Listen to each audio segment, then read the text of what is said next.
Bueno, buenas tardes. En primer lugar, muchas gracias por invitarme. Me gustó mucho esta idea además de estar en Buenos Aires, poder cruzar el charco, ¿no? Y venir acá a Montevideo, donde tengo muy buenos recuerdos de mi vida personal, ¿no? Con mi esposa alemana, etcétera. Y bueno, como bien decía ella, estaría bueno empezar con un poco de interacción. Acá David preparó una encuesta. Empezamos con una pregunta, después tal vez hacemos una segunda. Y les voy a pedir a todos que con su teléfono celular, que lo tienen seguramente conectado a internet, ingresen a ese sitio www.live.boxboat.com y cuando lo abran le va a aparecer esta imagen que ven ahí abajo con un botón verde y en ese espacio blanco tienen que ingresar este PIN 4510. Tienen 3 segundos. No. Para los que no tengan internet suficiente, arriba le pusimos también la clave del Wi-Fi, así pueden acceder más fácil. Les animamos a todos a que entren para tener después una votación muy completa. Bueno, ahí tienen una pregunta. Todavía no.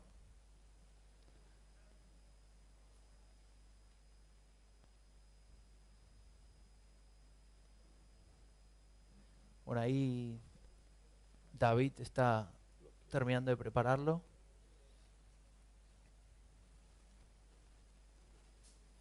¿Sale? Nada.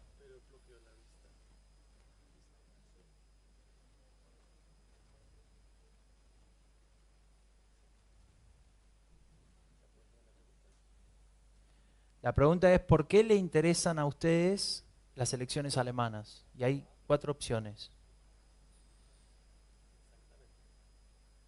A ver.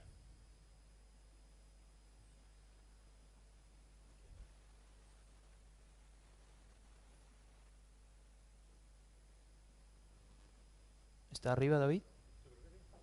A ver, ¿les aparece ahora la pregunta? ¿Sí?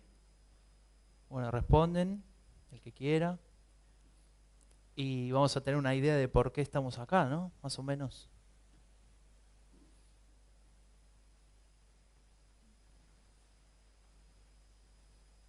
Yo votaría porque, bueno, hace 8 años que vivo en Alemania.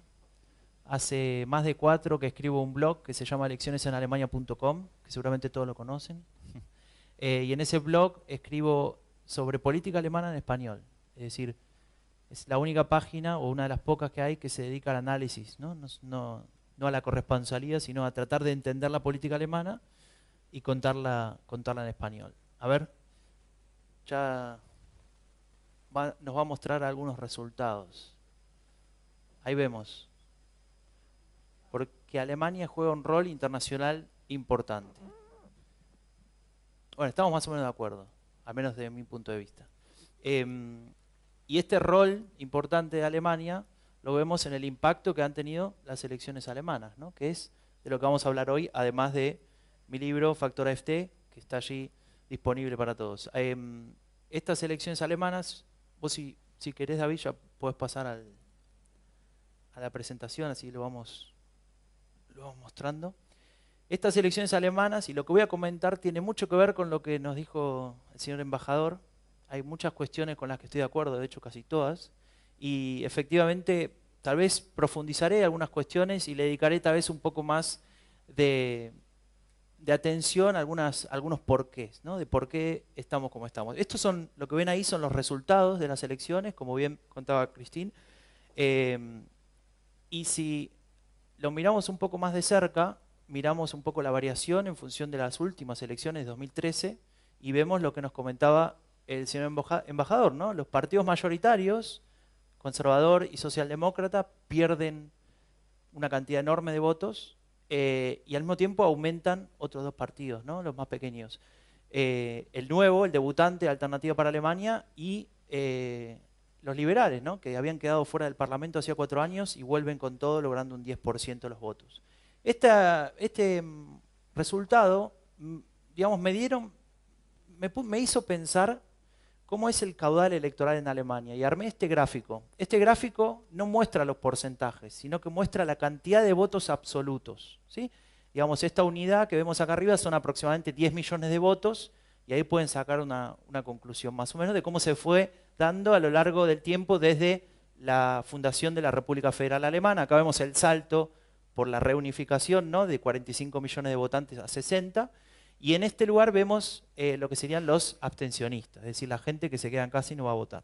Entonces, si nos acercamos un poco a los últimos años, desde la reunificación hasta ahora, vemos un par de cosas, digamos, que a mí me llaman mucho la atención, algunas ya mencionó usted.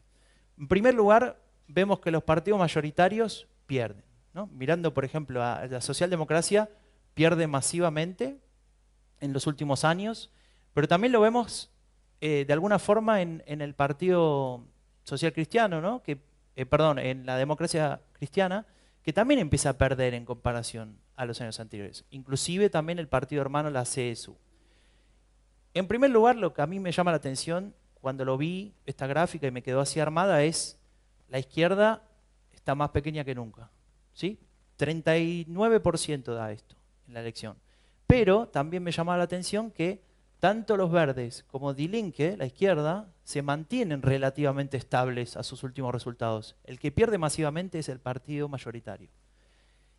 Y si uno analiza, digamos, en espectros, digamos, centro-derecha, centro-izquierda, dice, bueno, mira, la derecha ahora es mucho más grande. Pero la derecha tiene este partido, Alternativa para Alemania, con el que ninguno de los otros tiene interés en gobernar, en armar una coalición, con lo cual este crecimiento de la derecha es relativo. Y el último punto de acá que me llama la atención es que es la primera vez en muchos años que se reduce la abstención.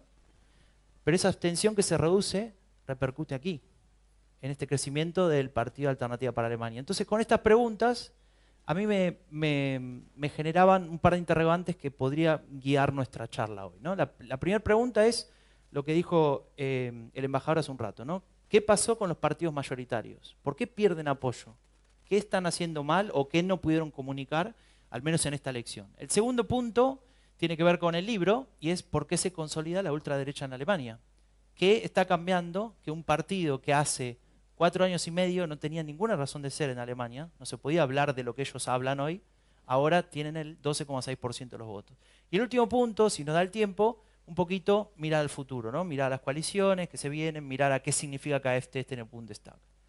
Entonces, empecemos con el primer punto que me parece uno de los más relevantes en términos políticos para Alemania hoy. ¿Qué pasó con estos partidos que deberían ser mayoritarios? Deberían ser los famosos Volkspartei. Hay que mencionar un elemento que tal vez no tendríamos que perder de vista y para amainar un poco, para matizar el resultado. La elección, esta es una gráfica que hice para una revista hace unos meses, hace unas semanas, perdón.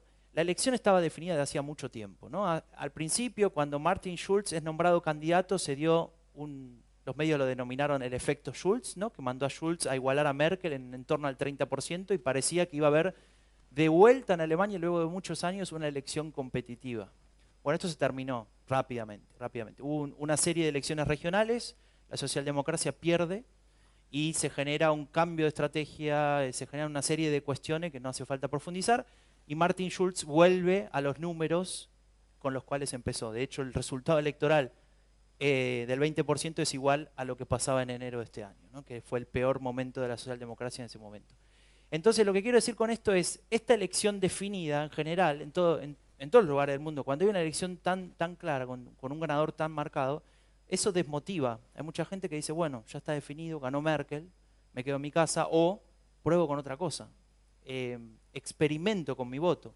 Y ahí podemos ver, después vamos a ver los trasvases electorales, como mucha gente del partido de Merkel, respecto de 2013, se va al partido liberal o se va a la ultraderecha.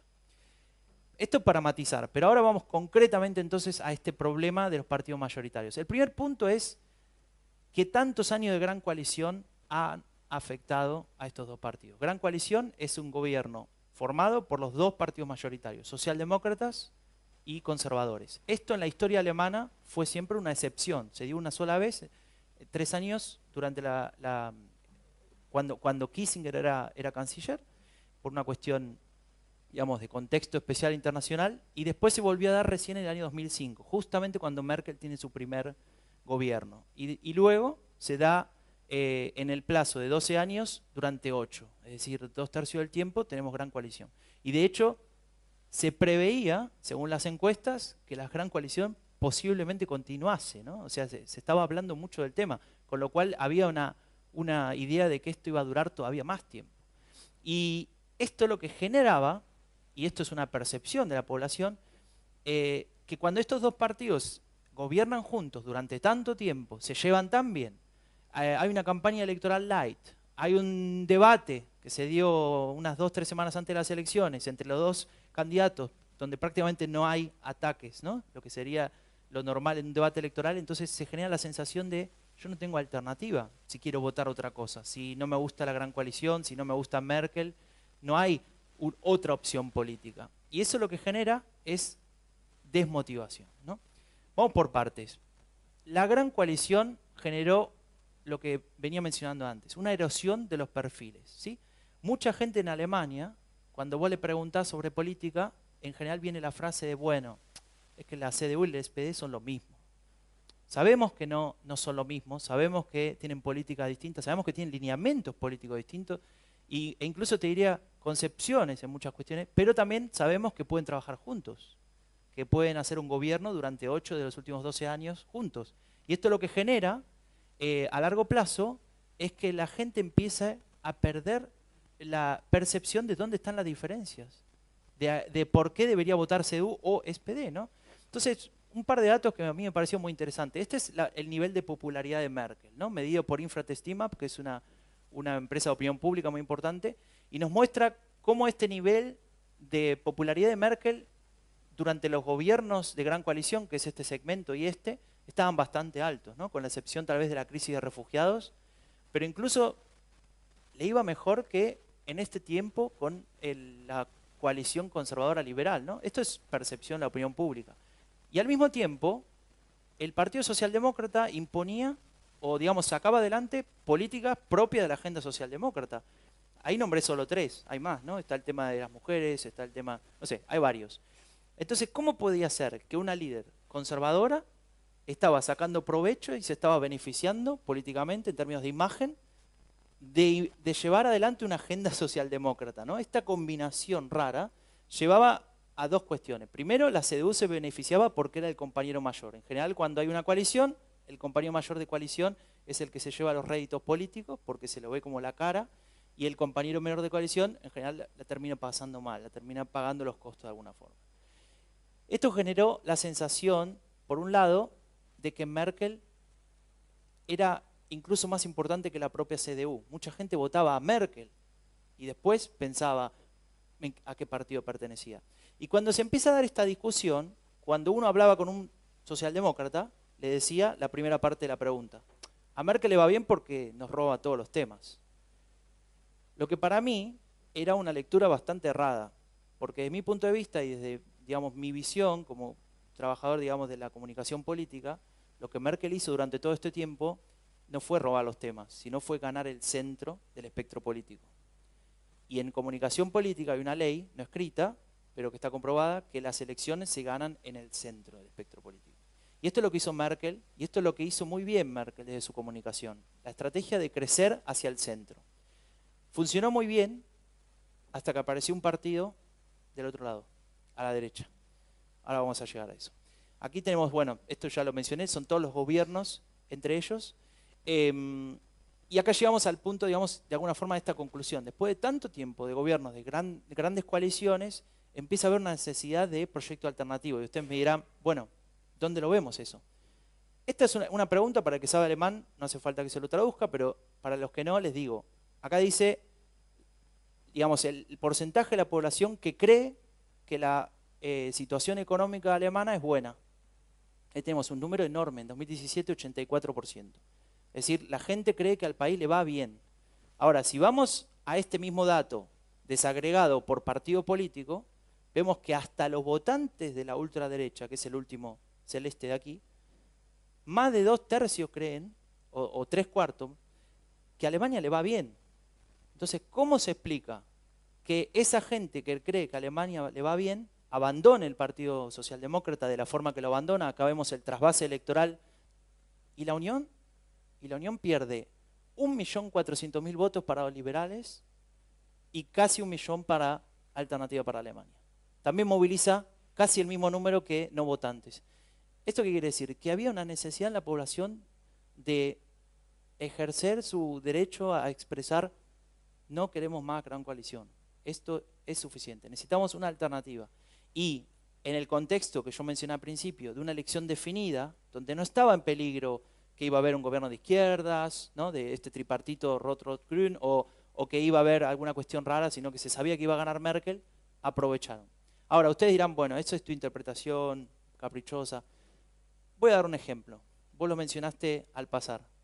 Cuando yo llegué el martes, me tomé un avión de Lufthansa, ahí pasé la publicidad, y me tocó al lado una señora, 70 y pico de años, simpática, me puse a hablar con ella, me empezó a preguntar por qué hablo alemán, cómo me llamo, que yo medio, bueno, como hace toda señora grande, policía, ¿no?, de preguntar todo. En algún momento llegó el momento, bueno, ¿y usted por qué va, por qué viaja? ¿Va de vacaciones? ¿Va? No, voy a trabajar, voy a presentar mi libro, Factor AFT. Ah, qué interesante, ¿y de qué se trata? Bueno, es el primer libro en español que explica o que intenta explicar el fenómeno de la ultraderecha. Ah, qué interesante. Yo dije, bueno, ahora me va a decir su idea de qué terrible, ¿no?, que la ultraderecha. Qué interesante, porque de hecho yo lo voté. Yo dije, oh, esto se va a poner interesante para mí. Porque esta charla, mira, me quedan como 5 horas de avión. Bueno, vamos a ver si yo tenía razón. Y la verdad es que estuvimos bastante cercanos, al menos en ese caso, ¿no? Una señora jubilada que fue Beamte, que eso significa acá como de planta fija del Estado, o sea, alguien que es contratado por el Estado, es decir, en términos concretos significa que tiene un muy buen sueldo, una muy buena jubilación, quiero decir, que me contó que tenía su casa en, ¿puede ser Soriano? En Soriano tiene su casa, donde pasa 6 meses del año cuando allá es invierno, y cuando acá es invierno se va allá 6 meses. O sea, tenía una vida bien, ¿no? O no sé, me pareció a mí. Y nos pusimos a hablar y ella me decía, bueno, había que darle un golpe a estos partidos, a la gran coalición. No puede ser que hagan lo que quieran, que no se ocupen de los problemas de la gente, que sigan estando ahí en el gobierno como si nada, porque total siempre tienen la mayoría de cualquier forma, y la única opción era votar a este partido.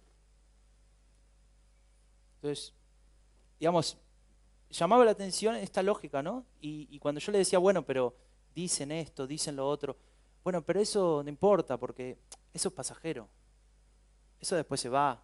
El tema es que entiendan que tienen que cambiar algo, ¿no? Este mensaje, castigo. Esto me decía esta señora.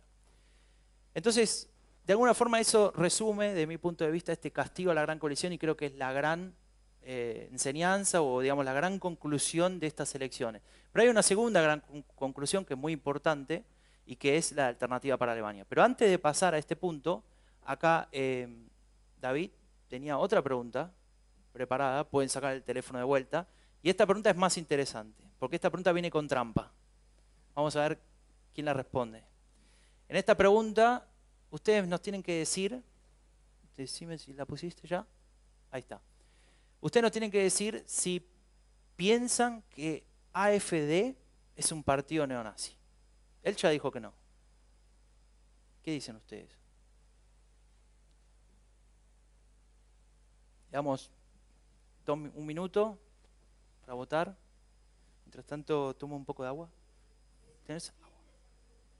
El fin de esa pregunta es que yo tengo una excusa para hablar de mi libro. No, el fin de esa pregunta en realidad es que este es uno de los grandes mitos, ¿no? Cuando ella comentaba que me llamaron para de las diferentes radios y televisión de España y de Latinoamérica, la primera pregunta era siempre, bueno, pero reivindican a Hitler, ¿no? No, bueno, no todos. Bueno, entonces empezaba esa idea de hay que desmontar un mito, porque si nosotros creemos, bueno, no lo voy a decir porque si no, ya, creo que ya respondieron todos, David. Si nosotros creemos que este partido es un partido neonazi y trabajamos en función de eso, le buscamos respuestas políticas a eso, lo que terminamos es haciendo una mala valoración, un diagnóstico al menos parcial, que necesita un trabajo en profundidad. Y eso es justamente lo que hicimos con mi colega Andreu Jerez en nuestro libro. buscarle una vuelta de tuerca, tratar de entender cómo puede ser que este partido, en un país como Alemania, en el cual mucha gente creía que había una inmunidad a la ultraderecha, sabiendo que en el resto de los países de Europa la ultraderecha crecía, ¿no? Con Le Pen, con el UKIP, con Wilders en Holanda, etcétera, etcétera, y Alemania se mantenía ahí todavía sin tener ningún partido de ultraderecha. Y entonces, bueno, gracias. Entonces, en ese tiempo, esto fue en noviembre de 2016, cuando ya habían pasado las regionales en el sur de Alemania y en Baden-Württemberg, donde hay una región muy rica, ¿no? Con gente que le va muy bien en la vida, había sacado el 15% este partido. Andreu, que es el coautor del libro, me llamó y me dijo, Franco, hay que escribir algo sobre Alternativa para Alemania. Yo dije, sí, en mi blog escribí un montón de... No, hay que escribir un libro para explicar esto, porque esto no se explica así nomás. Y me interesó el proyecto y nos pusimos a hablar de cómo hacerlo y armamos un libro que sería como un híbrido entre el periodismo. Él es periodista, trabaja en muchos medios de comunicación, más que nada en España, pero también en la Deutsche Welle, etc. Entre el periodismo y el análisis, ¿no? Yo trabajo más, digamos, con los datos, me gusta ver por qué pasan las cuestiones con los datos sociodemográficos, los datos estructurales. Y entonces nos dividimos el libro de esa forma. Él era el que iba al campo, se embarraba, se ensuciaba, entrevistaba a la gente, y yo me quedaba en mi casa tomando un café y trabajando con la computadora. Para mí, de 10. Él también era muy feliz porque a él le gusta pelearse. Y bueno, así fue como armamos este libro. Entrevistamos a mucha gente. Él estuvo con muchos votantes de AfD, pero también estuvo con gente importante, ideólogos de AfD, ¿no? Como Kubitschek, que son gente, digamos, que tiene estos pensamientos de las nuevas derechas, de reivindicar el tema de lo nacional, la identidad nacional, etc. También estuvimos, y ese día yo estuve con él, porque él tenía miedo de estar solo, con Beatrix von Storch, que es la líder de Alternativa para Alemania en Berlín. Nos invitó a su oficina ahí en Prenzlauer Berg y la estuvimos entrevistando, nos dio un té, no lo tomé porque me dio miedo. No, pero estuvo, a ver, da igual, lo importante de esa entrevista, y hoy me lo preguntaba un chico que me entrevistó de la radio, ella nos demostró primero que están muy bien preparados, gracias, están muy bien preparados comunicacionalmente, saben muy bien qué decir y qué responder a cada pregunta, y número dos, conocen muy bien a su electorado. Saben que ellos no solamente responden a un electorado neonazi o de ultraderecha, sino que tienen un electorado transversal. Y ese es el concepto de nuestro libro, el electorado transversal de AfD, explicarlo a fondo, tratar de entenderlo. Y después obviamente hay otras partes, ¿no? Explicar un poco las facciones que tiene AfD, etc. Pero yo me quiero quedar hoy, así se compra el libro y no se lo cuento entero, explicando estas dos cuestiones. Primero, los electorados de AfD transversales, y por otra parte, cómo funciona un poquito, cómo funciona la comunicación de este partido. Entonces vamos avanzando, así vamos bien con el tiempo, ¿no? Bien, nosotros en nuestro libro identificamos 4 públicos, 4 electorados que votan a AfD. Los identificamos analizando los datos y encontramos, por ejemplo, en primer lugar, obviamente, un electorado de ultraderecha, ¿no? Un electorado que en su momento habrá votado en PD, que es el famoso partido de ultraderecha más conocido, pero que es un partido marginal. Es un partido que siempre ha sido calificado como un partido, entre comillas, invotable, porque bueno, representa cuestiones neonazis, etc. Hay otros partidos parecidos, no es el único, pero AfD ofrecía algo que no ofrecía NPD, que era votar una opción nacionalista, o que decía defender estas cuestiones, sin recibir el castigo social. Porque AfD, con el tiempo, ha logrado posicionarse, como bien dijo también el embajador, porque ha ganado elecciones, ha obtenido buenos resultados en elecciones democráticas, ha sido legitimado democráticamente, ¿no? La gran pesadilla de Strauss, el líder de la CSU, cuando dijo no debería haber ningún partido a la derecha de la CSU legitimado democráticamente. Bueno, se hizo realidad la pesadilla del señor y apareció Alternativa para Alemania. Y el segundo punto a destacar en este grupo es que también le dio la posibilidad a esta gente de acceder al poder. Si bien, como dije al principio, ningún partido está en condiciones ni tiene ningún interés en pactar con este partido, es una realidad que este partido ahora puede poner diputados en los diferentes parlamentos regionales, y ahora en el Bundestag pone 94, 92, porque hay 2 que se fueron, pero bueno, 94, es mucho el número. Y en todos estos años, desde 2013 hasta hoy, este partido logró entrar a 13 parlamentos. Es decir, hay diputados que no solamente significa que tienen una banca y una silla para discutir leyes, sino que tienen dinero, disponen de empleados, disponen de material para difusión, es decir, se amplían las posibilidades. Este es un punto importante para entender también por qué la ultraderecha, o digamos este votante de extrema derecha, que es mínimo, es chico, pero que se mueve y que es muy militante, se inclina por este público. Pero esto sería lo obvio, ¿no? Vamos a pasar un poco más a algo más complejo. Esto también es conocido, pero no hay que dejar de mencionarlo, creo que usted también lo mencionó antes, que es el público euroescéptico. Este partido, de hecho, nace con esta idea de partido euroescéptico, ¿no? De que el euro arruina a Europa y a nosotros también. El señor que está ahí es el fundador de Alternativa para Alemania, el creador, que eventualmente, bueno, perdió una interna, quedó fuera del partido, fundó otro y pasó al ostracismo político. Pero lo importante de esto es que, en primer lugar, retoma un valor, si quieren, entre comillas, que es criticar a la Unión Europea, que no hace ningún otro partido en Alemania, con la excepción un poco de Die Linke, pero, a ver, si hay alguien en Alemania que tiene algo para decir en contra de la Unión Europea, encuentra en este partido una forma de expresarlo. Ahora los liberales dijeron algunas cosas, pero digamos no al nivel de lo que dicen los ultraderechistas. Y además, digamos, ahí encontramos una de las similitudes con el resto de las ultraderechas en Europa.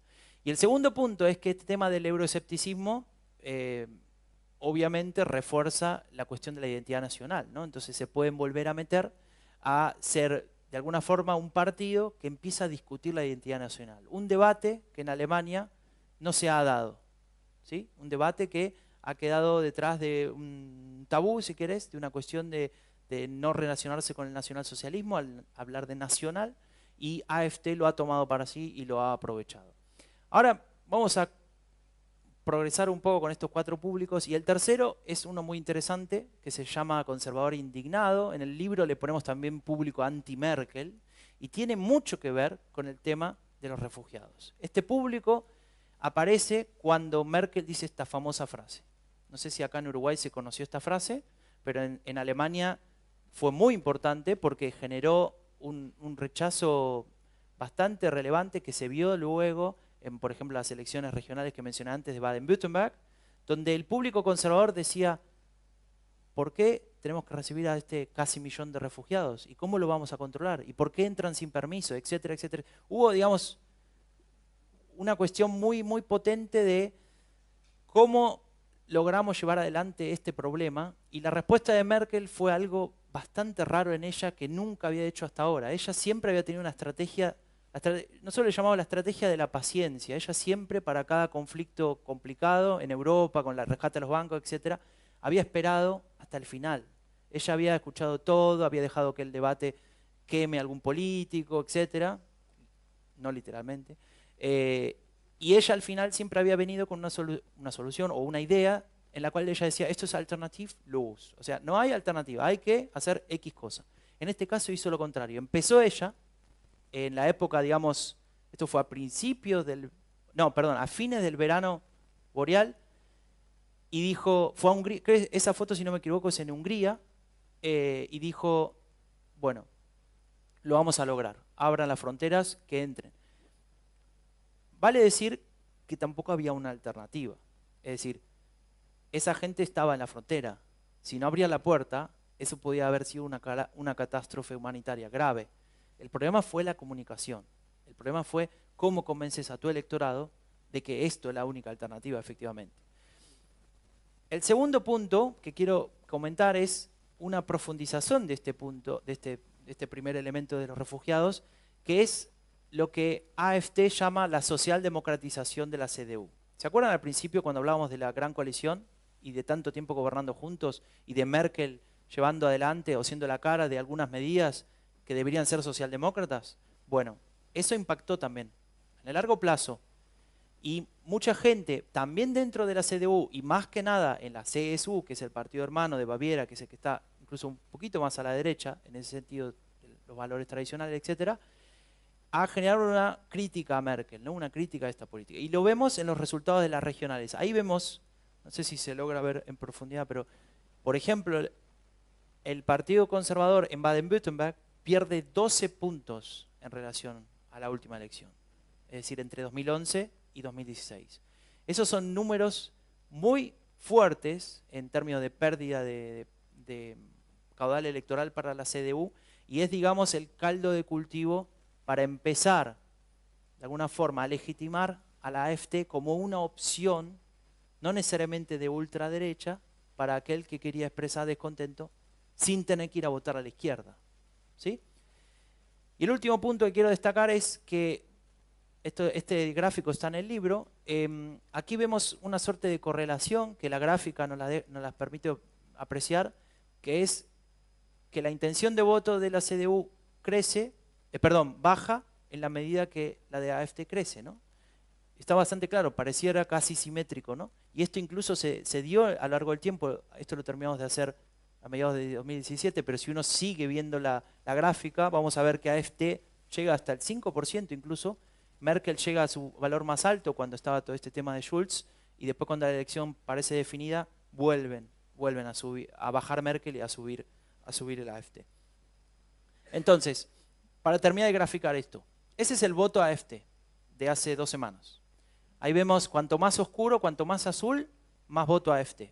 Vemos el este, ¿no? Muy marcado, pero me gustaría poner el foco abajo. Abajo es el sur rico: Baviera, Baden-Württemberg, Hessen.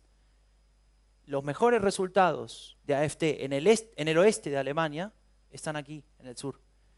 Y en el sur es donde el nivel de ingresos está más fuerte que de Alemania. ¿Sí? Entonces, la variable económica no nos explica exclusivamente este fenómeno. Y cuando miramos, este es el primer puesto en Alemania, es decir, quién ganó en estos Wahlkreis, en estos distritos electorales. Y si miramos quién salió segundo, vemos que AfD también tuvo muy buenos resultados en algunos lugares de aquí. Es decir, con esto quiero decir que este electorado rico, este electorado, digamos, que le va bien en la vida relativamente, tenía miedos, tenía frustraciones, tenía problemas que los partidos tradicionales, o al menos los 2 mayoritarios, no estaban respondiendo. Vamos a pasar al último, y es el de los vulnerables, ¿no? Este tiene que ver, si quieren, para hacer un paralelismo con lo que pasó con Donald Trump, ¿no? Acá vemos que el público vulnerable es un público que expresa un descontento con la política, que se siente fuera del sistema, que se siente perdedor de la globalización. Y de hecho, hasta les diría que se siente perdedor de la reunificación, ¿no? Es este público del este de Alemania.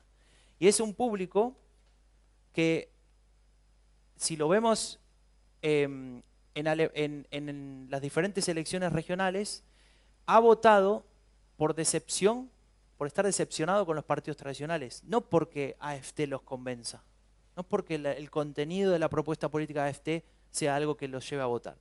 Y si miramos también la capacidad de AfD para aprovechar estos temas, vemos la inteligencia de esta gente para usar la comunicación política.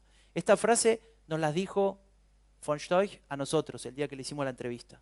A mí me pareció muy clara de cómo lograba ella captar estas ideas, esta frustración, perdón, de la gente normal, ¿no? De la gente de a pie, entre comillas. Y el último punto para marcar aquí es que la mayoría de estos vulnerables, hasta ahora, o bien habían votado partidos testimoniales, o tal vez Die Linke eventualmente, pero no necesariamente, porque Die Linke también tiene, bueno, no voy a entrar en eso, pero tiene, digamos, un bagaje especial, y no es tan fácil votar a Die Linke en Alemania, pero la mayoría estaba en la abstención. Y ahí vemos en esa gráfica el porcentaje de votos de AfD que venía de la gente que no votaba en la última elección. Es decir, hasta un 40% de la gente que votaba AfD era la primera vez que votaba, o hacía mucho tiempo que no votaba. Esa capacidad de movilización era realmente impresionante. Y entonces, el último mapa, vemos el mismo resultado electoral que les mostré antes, el domingo pasado, y ahora vamos a ver el desempleo en Alemania. Ahí vemos esta gente que se siente decepcionada por el sistema, que no se ocupan de ella, que necesita respuestas. Y aquí vemos otro mapa todavía más interesante, y este es la cantidad de gente que se muda o que se va de un lugar, ¿sí? Cuanto más verde, más gente quiere ir a vivir ahí; cuanto más blanco, menos gente quiere vivir ahí. Es decir, esta sensación de que tu lugar en el mundo no lo quiere nadie, que tu lugar en el mundo se queda vacío, que tus hijos se tienen que ir a trabajar o a estudiar en otro lugar. Esta sensación, insisto, de frustración, ¿no? Esto es lo que AFT ha recolectado. ¿Y cómo hizo AFT para...? Perdón. Y aquí lo vemos que en este grupo vulnerable es la izquierda la que más sufre. O sea, así como hablábamos de la CDU antes, con el grupo conservador indignado, aquí vemos que el SPD pierde, en total, así contando brutos, son 2 millones de votos, ¿no? Que se van a diferentes partidos, pero en especial medio millón se va a la AFT, y Die Linke, la izquierda, que también pierde casi medio millón y se va a la AFT. ¿Cuál es la diferencia y por qué en el gráfico que vimos primero al principio de la charla, SPD se reduce y el Die Linke se queda? Miren este trasvase.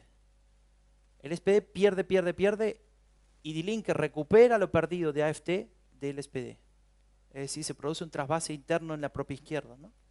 Ese trasvase seguramente de votantes del SPD que están decepcionados con su partido por haber hecho tantos años de coalición, gran coalición, y que aún así quieren expresar voto anti o voto de castigo, pero sin ir a la ultraderecha, ¿no? De ahí se beneficia Die Linke y por eso saca casi el mismo resultado que hace 4 años. Bueno, esto no hace falta profundizar, solamente quería destacar esta cuestión del este, donde AFT sale segundo puesto y no tercero, como fue en la elección final, y en Sachsen, donde efectivamente sale primero, ¿no? Primera fuerza. Entonces la pregunta es ahora, y con esto vamos ya terminando, ¿cómo puede ser que este partido logre convencer a 4 públicos tan diversos, ¿no? Algo tan heterogéneo? Entonces les voy a mostrar un video, así hacemos una pausa de mi voz. Ich will nicht mehr belogen werden. Was ich auch lese, wo ich es auch lese oder höre. Ich kann vielen Medien nicht mehr vertrauen. Ich will die Wahrheit wieder zurück. Ich möchte gerechte Löhne für gute Arbeit. Alle reden über Managergehälter und Geld für Flüchtlinge. Aber wer denkt an uns? Ich möchte soziale Gerechtigkeit zurück. Ich will, dass der Staat unsere Familien besser unterstützt. Nicht nur mit mehr Geld oder weniger Steuern, sondern auch mit viel mehr Anerkennung. Denn unsere Familien sind es wert, geschätzt zu werden. Dafür will ich Respekt zurück. Ich will, dass sich unsere Frauen und Kinder in unseren Städten wieder sicher fühlen. Deswegen müssen Polizei und Justiz ihre Arbeit konsequent tun dürfen und Verbrechern das Handwerk legen. Ich will Sicherheit und Ordnung wieder zurück. Ich will, dass Familien sich wieder kindgerechte Wohnungen leisten können. Auch mit geringen und mittleren Einkommen. Auch in der Stadt. Ich will bezahlbaren Wohnraum für alle zurück. Unsere Freiheit ist in Gefahr. Unsere Demokratie unter Beschuss. Die Altparteien sind zu schwach, sich dagegen zu wehren oder wollen es gar nicht. Wir wollen, dass Deutschland Deutschland bleibt, so wie wir es kennen. Wir wollen in Schleswig-Holstein in Sicherheit und Freiheit leben. Deswegen holen Sie sich Ihr Land zurück. Wählen Sie am 7. Mai mit beiden Stimmen die AfD. Bueno, ese es el spot, como bien dijo este candidato, de AfD en Schleswig-Holstein, elecciones en mayo, donde AfD obtuvo creo que 7% ahí. No fue uno de sus mejores resultados, pero el spot es buenísimo para entender cómo este partido entendió cómo se maneja la comunicación política, cómo se construye un frame. Un frame es un marco que nos ayuda a entender las percepciones de la realidad, que nos ayuda a estructurar el lenguaje, ¿sí? A estructurar los inputs que recibimos. Y AfD entendió que primero el frame o el marco de la amenaza latente es muy efectivo, especialmente en esta gente que se siente frustrada, que está buscando una explicación de por qué no la escuchan, por qué no se ocupan de sus problemas. Ese frame, digamos, lo que utiliza son campos semánticos, es decir, palabras que generan la asociación con otras palabras, ¿no? Había un ejemplo, yo pensaba, si yo digo mesa, plato, y ustedes piensan, bueno, cena, comida, no sé, almuerzo. Si digo cena, plato, velas, lo complejizo y dice, ah, bueno, cena romántica, ¿no? Con velas. Si yo le digo, por ejemplo, a mi papá, mesa, velas, y me dice, bueno, se cortó la luz de vuelta, ¿no? Porque en Buenos Aires pasa seguido. Y esas asociaciones que parece que tendrían que darle el mismo resultado y dan resultados muy diferentes, es lo que hace nuestro cerebro también con la política, ¿no? Y a partir de esas asociaciones se pueden construir narrativas. Y narrativas es otro conjunto de asociaciones que hacen nuestras neuronas y que nos ayudan a entender, insisto, a interpretar la complejidad de las percepciones que vamos recibiendo. las narrativas son fundamentales también en la comunicación política y funcionan de manera tan simple que les va a parecer ridículo.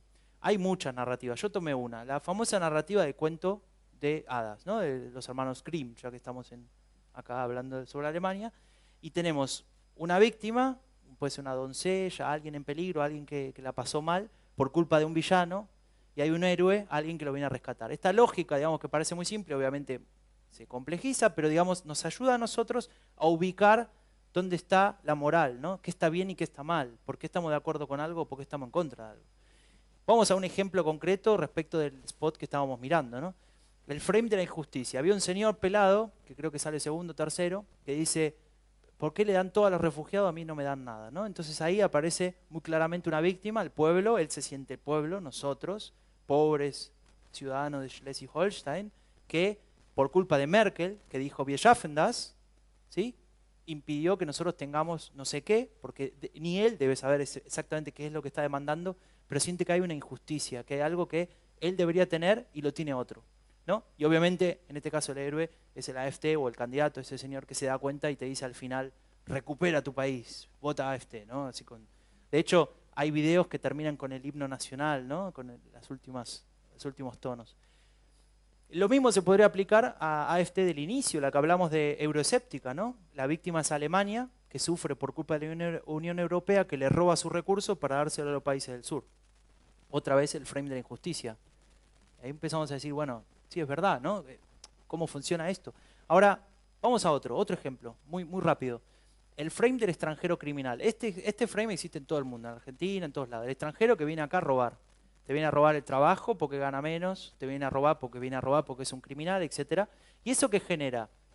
Genera lo que yo les estaba comentando antes. Campos semánticos que con el tiempo nuestras neuronas van reforzando. Entonces uno empieza, casi sin querer, inconscientemente, a relacionar extranjero, criminal, criminal, extranjero. ¿Sí? Y esto es lo que utiliza AfD, por ejemplo, en muchas de sus elecciones regionales, 2014, 2015, cuando efectivamente dice la inmigración necesita reglas estrictas, pero después lo complejiza y dice fronteras seguras en lugar de criminalidad sin fronteras. Esta generación del campo semántico, ¿no? De generar esta lógica, es lo que le permite a ellos empezar a sedimentar su discurso y a legitimarse. Y luego eso obviamente se puede complejizar. Entonces, al frame del extranjero criminal tenemos un nosotros, ¿no? Que es víctima de inmigrantes, refugiados, y lo único que nos puede salvar es AfD. Y esto lo puse porque me parecía bastante irónico y paradójico.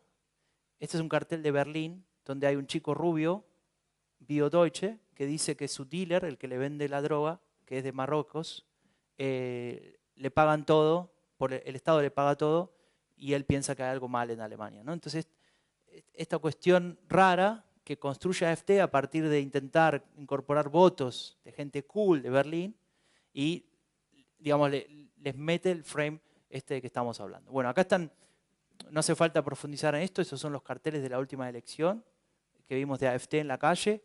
Vemos claramente, ¿no? Si queremos hacer nuevos alemanes, lo hacemos nosotros mismos, no necesitamos inmigrantes. O, por ejemplo, la ex líder de AfD, Frauke Petry, con su propio hijo recién nacido diciendo, ¿y cuál es tu razón para pelear por tu país o por Alemania, ¿no? O sea, esta capacidad de utilizar las emociones, ¿no? Y ir al fondo del hueso. Para termino, David, ¿cómo ejecutan esto? Utilizan, por ejemplo, la provocación estratégica. Este es un ejemplo, hacen muchas cosas, ¿no? Pero la provocación estratégica es algo fundamental del discurso de AfD y lo ha hecho durante todo el tiempo. Y es básicamente llegar a los límites de lo políticamente correcto y cruzarlo. Así como yo doy un pasito, ellos hacían lo mismo. Entonces en los talk shows, en los medios, había un candidato que sacaba una bandera de Alemania y la ponía a un costado, ¿no? Como señal de yo soy Alemania y ustedes no sé. Y después con el tiempo aparecían cuestiones más potentes, como por ejemplo lo que dice ahí, no lo voy a leer. En el contexto de una situación de miedo, donde el frame es, esto es una guerra de culturas, los refugiados vienen acá a robarnos, vienen acá a quitarnos nuestra vida occidente, hablar en contexto de guerra de matar a alguien, no queda tan desubicado. Al menos no parece quedar tan desubicado. Encaja. Y esa es esa capacidad, obviamente que no para todos, ¿eh? Por eso AfD no sacó el 83%, sacó solo el 13%, obviamente. Pero quiero decir, esta capacidad de lograr campos semánticos y frames para ir erosionando con el tiempo. Entonces, para terminar, voy a avanzar estas cuestiones. Después, si quieren, discutimos si hay preguntas. Los mitos de AfD que se caen, que ya mencionó el embajador. Y eventualmente podemos hablar de posibles coaliciones o de lo que va a pasar en Alemania. Muchas gracias.